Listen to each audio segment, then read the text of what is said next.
जो अरब देश अमेरिका के क्लोज अलाय माने जाते हैं, पार्टनर्स माने जाते हैं, अब उनका भी भरोसा अमेरिका के प्रति कम होता हुआ नजर आ रहा है, क्योंकि वो साफ तौर पर देख रहे हैं कि दोहा में क्या हुआ। इजराइल ने अटैक कर दिया और अमेरिका एक तरह से सिर्फ निंदा करने के मोड में ही नजर आया। हमले की जानकारी तब दी जाती है जब हमले शुरू हो जाते हैं और उसके बाद दोहा की तरफ से कोई कदम उठाए जा नहीं सके।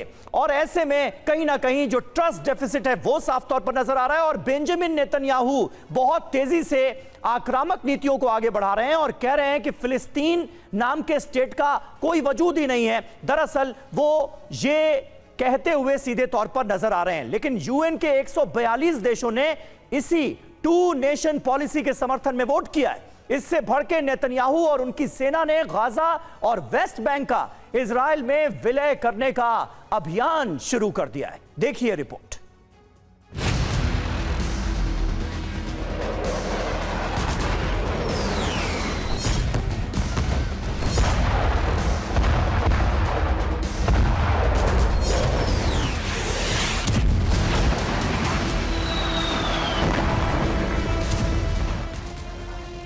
गाजा शमशान बन चुका है।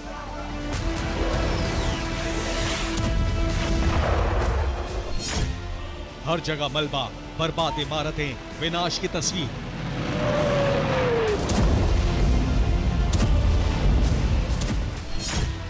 गाजा करीब करीब समतल हो चुका है।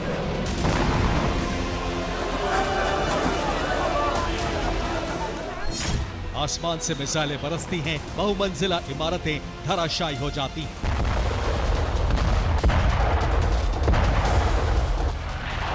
टैंक और तोप बारूद उगल रहे। दुकान और मकान खंडहर बनते जा रहे।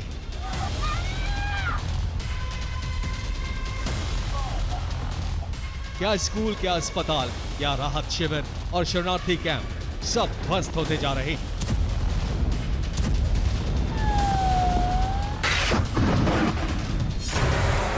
गाजा की सूरत अब पूरी तरह से बदल चुकी है।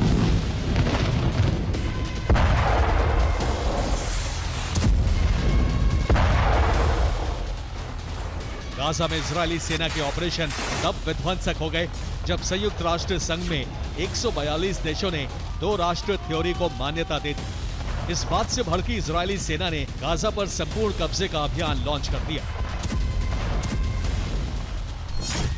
इजरायली सेना का दावा है कि गाजा के 80% भूभाग पर उसका कब्जा हो चुका है। जो बाकी की 20% जमीन है उस पर कब्जे की जंग तेज हो गई है।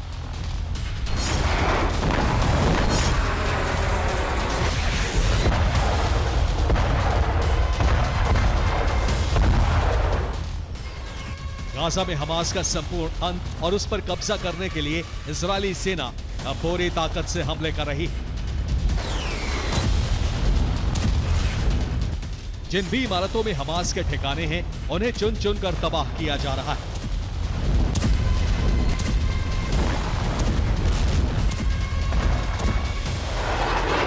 आसमान से इजरायली फाइटर जेट मिसाइलों की बरसात कर रहे हैं तो गाजा में मौजूद इजरायल की पैदल सेना टैंक और तोप से धावा बोल रही है। इजरायली सेना का दावा है कि उसने इस हफ्ते गाजा में हमास से जुड़े 500 टारगेट को तबाह कर दिया।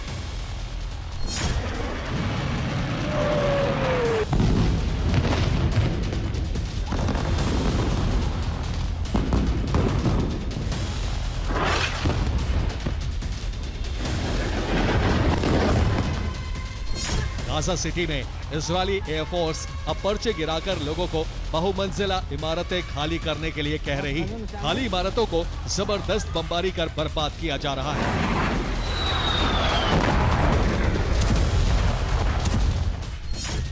नेतन्याहू का प्लान सिर्फ गाजा पर कब्जे का नहीं है बल्कि वेस्ट बैंक में इजरायली बस्तियां बसाने का भी है। सूत्रों के मुताबिक इजरायल बाद में गाजा और वेस्ट बैंक का विलय कर ग्रेटर इजरायल का निर्माण कर सकता है।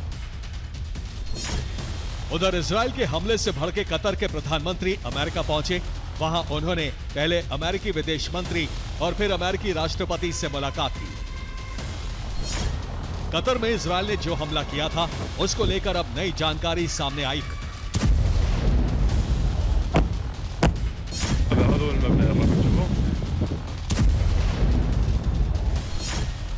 हमास के मुताबिक इजराइल के हमले में उसके मुख्य वार्ताकार डॉक्टर खलील अल हय्या बाल बाल बच गए। अमेरिका के करीबी देश कतर में इजराइल ने हमला किया तो ईरान को अमेरिका के खिलाफ कतर को भड़काने का मौका मिल गया।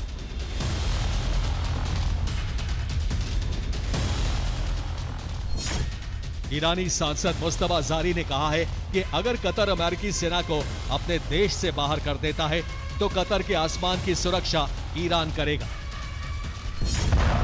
गाजा, कतर और यमन में इजराइल के हमले से भड़के हूती ने मिसाइल हमले कर तेल अवीव को दहलाने की कोशिश की, लेकिन इजराइल ने उसके हमले को नाकाम कर दिया।